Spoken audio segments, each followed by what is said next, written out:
Welcome to my second Falcon BMS 4.32 air-to-air refueling tutorial.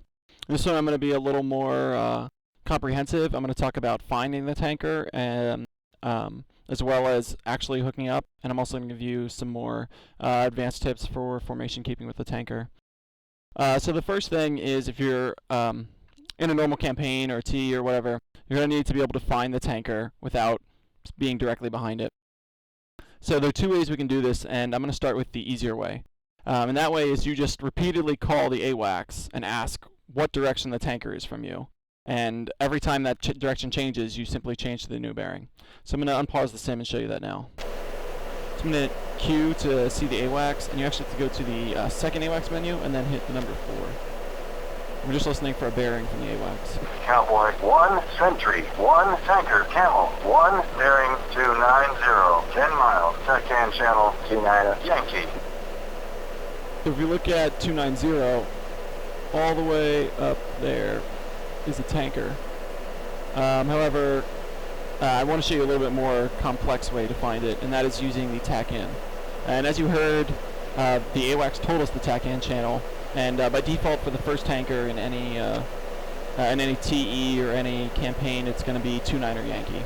So I'm going to pause the sim and show you how to set your TACAN channels.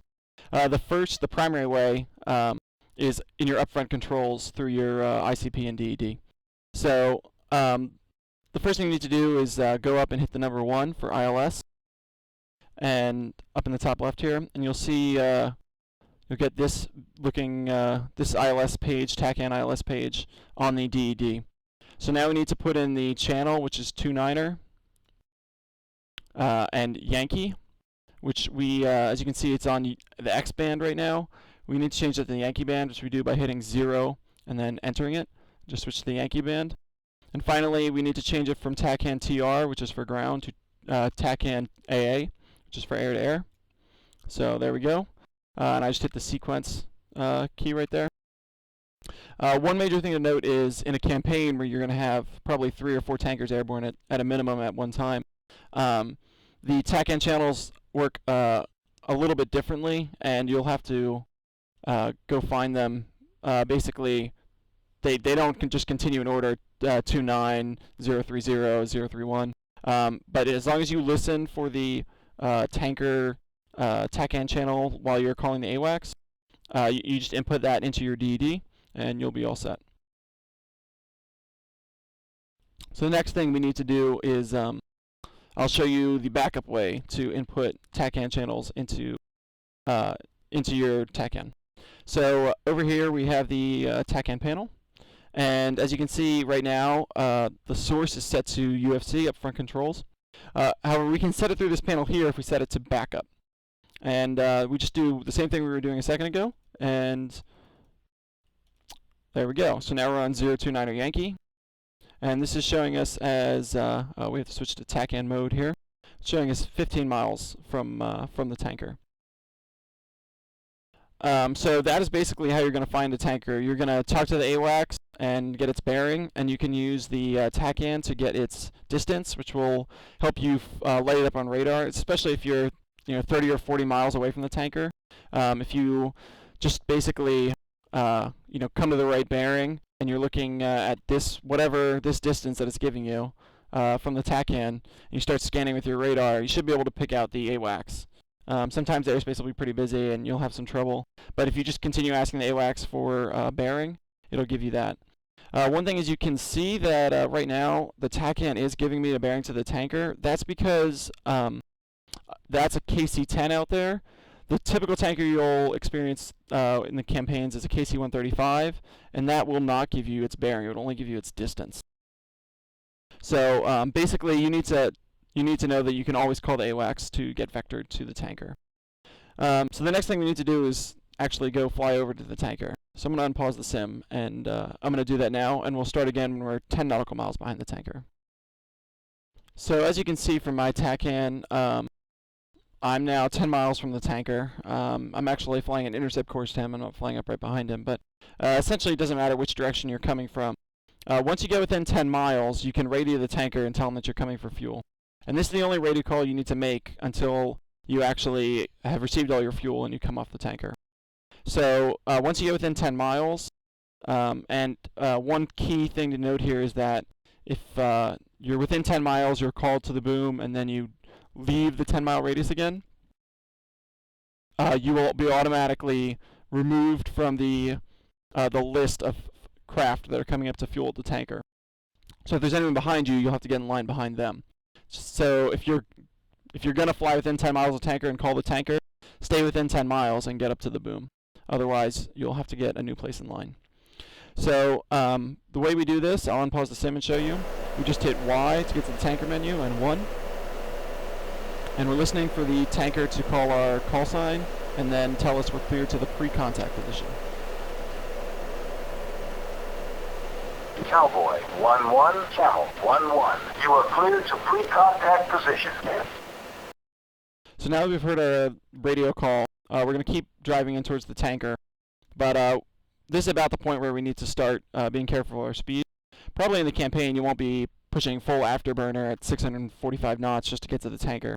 But you do need to be somewhat careful of your speed here. I'm about 7 miles behind the tanker.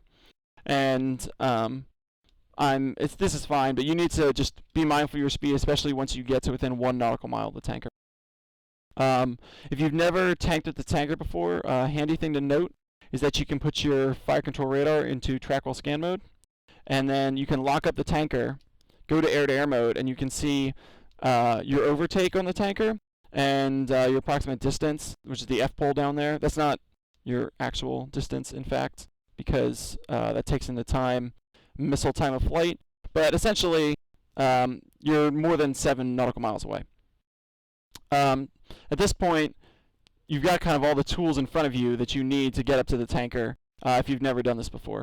I'm going to do it once with all these tools turned on and enabled, and then I'm going to show you again how to do it just visually, turning off the HUD, not locking on with the radar, and just driving up behind the tanker and looking for visual cues. But this first time, I'm going to use all the fancy handy-dandy tools that the F-16 provides for you. So I'm going to now drive into 1 nautical mile behind the tanker, and at 1 nautical mile behind the tanker, my goal airspeed is going to be 400 knots, or thereabouts. As you can see, I'm now about a mile behind the tanker. I'm a little bit higher than my goal airspeed, but I can deal with that between here and the tanker pretty easily. So one major thing right now is need to make sure our fuel door is open. That switch is found on the left side of the cockpit, behind the throttle, right below this canopy jettison. And it's, as you can see, it's called air refuel. It needs to put it in the up and open position. You can ensure it's actually in that position by looking on your right indexer. You should have a blue RDY illuminated, and as long as that is blue, you're all set to go in to the tanker. So one important thing is when you're behind the tanker, you really need to control your overtake, and you should note that not every tanker is going to fly the same speed, so take this all with a grain of salt. However, these are the goal airspeeds I shoot for. Obviously, right now I'm supposed to be about 400 knots. When I get 3,000 feet behind the tanker, so 50% of the way there from my current position, I'm going to cut my speed to 370 knots. And when I get to 1,000 feet behind the tanker, I'm going to cut my speed to about 330 knots. And it's important that you maintain some closure on the tanker at that point, because right behind the tanker there's an area of jet wash that produces a lot of turbulence. It's fairly unpleasant if you are very low overtake speed. You're going to sit in that jet wash for a long time. It's going to bounce you around. One thing you can do to avoid that is pull up in that observer position on the left wing and then slide in behind the tanker. Or you can come up very low into the tanker and kind of pull up into it. However, I'm just going to drive straight in because this is what I do every time. And it's something you can get used to, and I find it's a little bit quicker for me at least. So as I said, 1 nautical mile is 400 knots. 3,000 feet is about 370 knots. 1,000 feet, 330 knots, and maintain that until you're about 300 feet behind the tanker and you're out of that jet wash. And then you just throttle back up to about 315 knots and pull up right into the pre-contact position. So I'm going to unpause the sim, and I'm going to just pull up behind the tanker, control my overtake.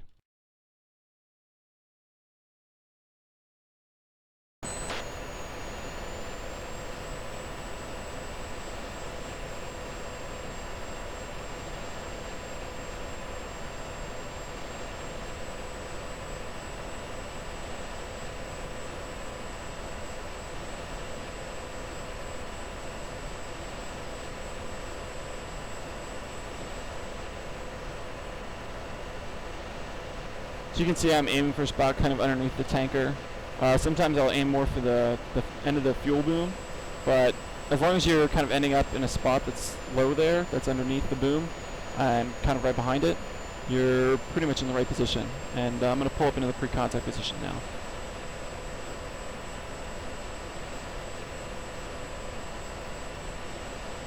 So you can see I'm getting a little bit bounced around by the KC-10's jet wash.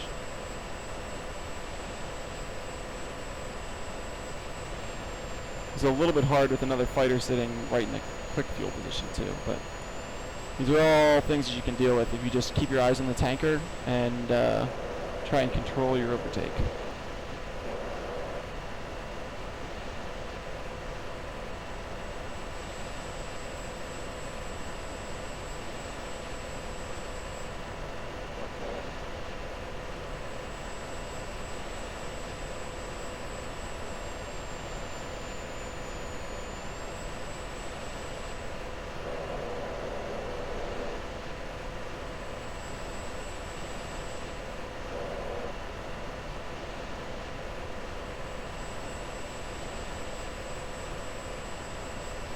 Cowboy 1-1, Camel 1-1. Cleared to contact position. Now your job is just to fly right through the tip of that boom and up until the director lights at the front of the aircraft have no lights illuminated.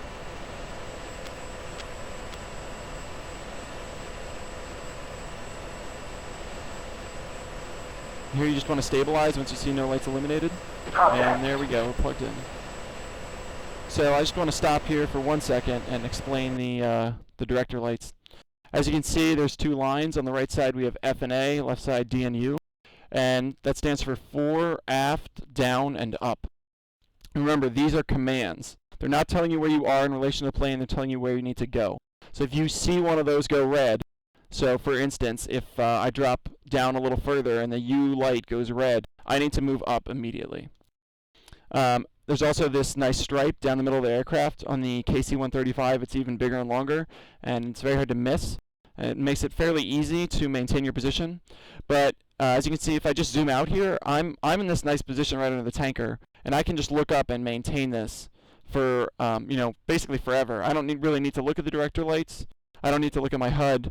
I just look up and I see the engines and the belly of the plane, and I can pretty much keep myself centered just sitting here. Even if the sim's unfrozen, I'll just kind of show you that for a second. Here we need to go up a little.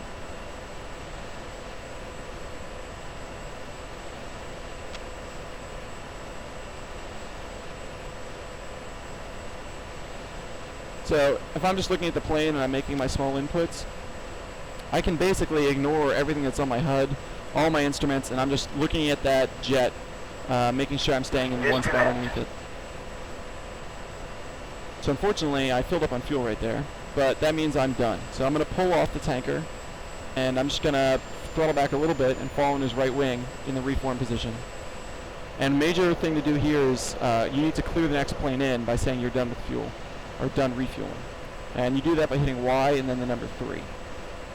Cowboy 1-2, Camel 1-1. Cleared to contact position. Roger. So you see this bot is flying basically a perfect approach. He just flew right up to the boom, and now he's just flying right through it and letting the boom come to him. And as you can see, there's not a big distance between your nose touching the boom and the boom being in your refueling door. So make sure it's a small movement really in there. And these bots are using what's called the quick refuel procedure, and that means if you're next in line, you just go echelon left in a close formation behind the current fueler. And as soon as he moves off the boom, you move right on. That's probably a little more advanced than most people who are just learning to tank are capable of.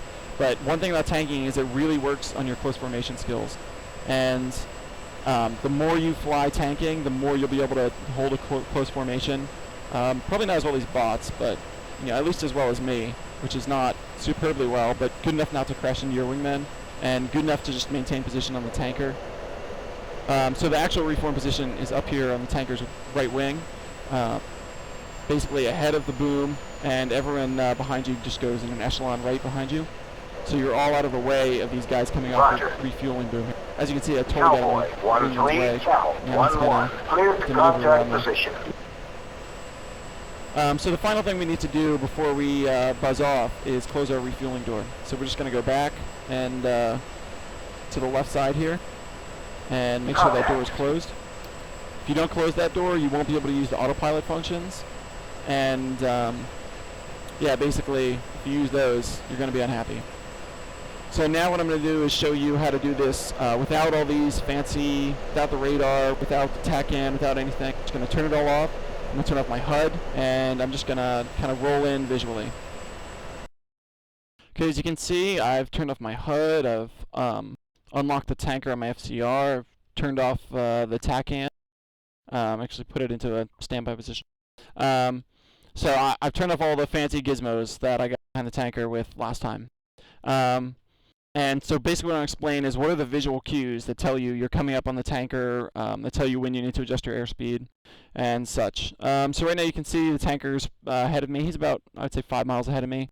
You can see those are my wingmen formed up on his right side. And so what I look for here is when it starts to look like an actual plane as opposed to a bunch of dots on the screen.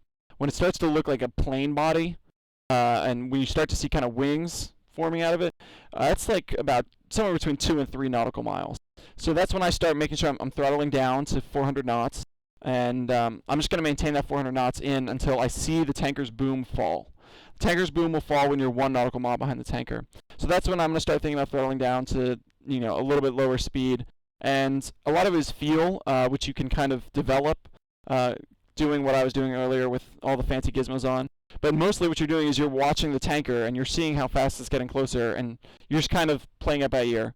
And really the only way to get better at this is to keep at it. So I'm just going to fly in from here, and I'm going to slowly throttle down as I sort of see my visual cues.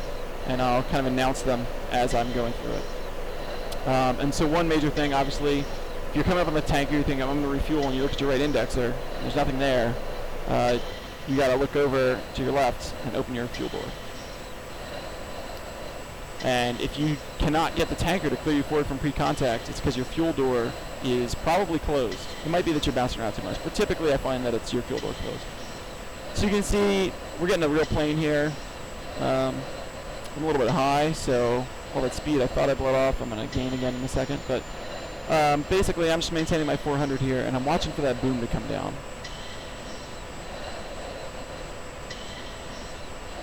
Now, the point of this exercise isn't to be like, Bloodbane's so cool, he can fly with his HUD off. The point is that you don't need all the fancy gear, really, to get in underneath the tanker. All you need is, you know, to know your speed generally, make sure you're at the right altitude, and then use your eyeballs and your brain. And you can do this with the HUD on. Honestly, I find it a little distracting with the HUD on, and sometimes I turn it off when I'm tanking anyhow. But, I mean, basically, this is a learned activity. And the more you practice it, the better you'll get. So now we're closing in on a nautical mile behind the tanker. I'm waiting for that boom to come down. Start throwing up a little early there.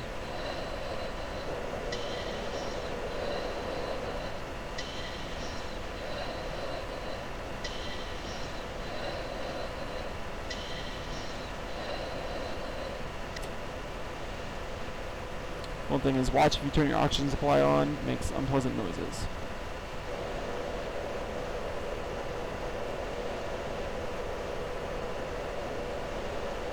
So we're just waiting for this boom to come down, as it surely will in a second. As you can see, we're like a nautical mile behind the tanker, and it's really, you see the whole tanker. There's no question what's in front of you. And there we go, that's the 1 nautical mile mark. So I'm going to start throttling back here. And one thing is, conservative throttling can never really hurt you. If you are capable of just staying flat and level and throttling back hard, you could kind of push it to the max and not be afraid of an overshoot. But if you are not feeling confident, don't be afraid to throttle back early and then push your throttle back into it.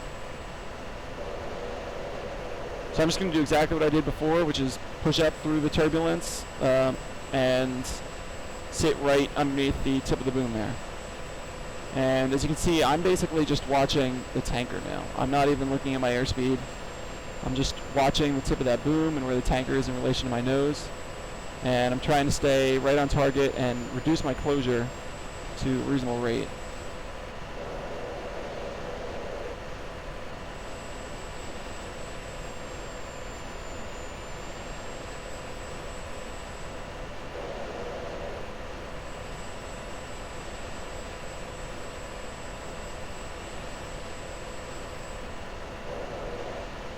Sometimes you'll be real close like this and the tanker won't clear you forward. Just try moving around and then stabilizing. And as you can see, I'm pretty high here. This is not a good place to be. But sometimes you just can't get the tanker to clear you forward. Cowboy 1-1, Camel 1-1. Cleared to contact position. As you can tell right there, I was just in the wrong position. And you just need to bounce around until you're in the right position. Put your nose in the boom and sit there.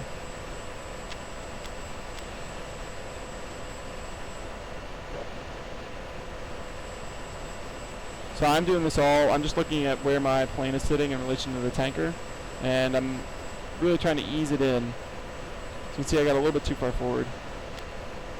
And now I'm kind of bouncing around, but at the end of the day, just looking at the tanker, your brain is almost going to automatically make these inputs, especially as you learn to be smoother on the stick and the throttle. One thing to definitely feel for is the dead zone that kind of exists, the little bubble around the tip of the boom. And that's just an area where the boom operator, as soon as you start searching for you with the boom, you'll feel a little bit of stabilization. And when you start feeling that and the lights are off, that means you really need to stabilize your lateral movement and your vertical movement and your back and forth movement, your fore and aft movement, so that you're just sitting in one spot in three-dimensional space so he can put that boom into the air refueling port.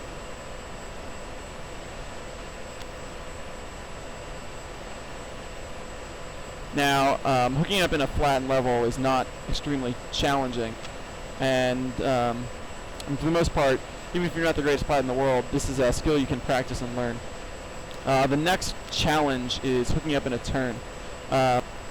This particular tanker, is not designed to challenge me in that way. I've set it to a 200-mile refueling track, so it pretty much flies a straight line for a very, very long time.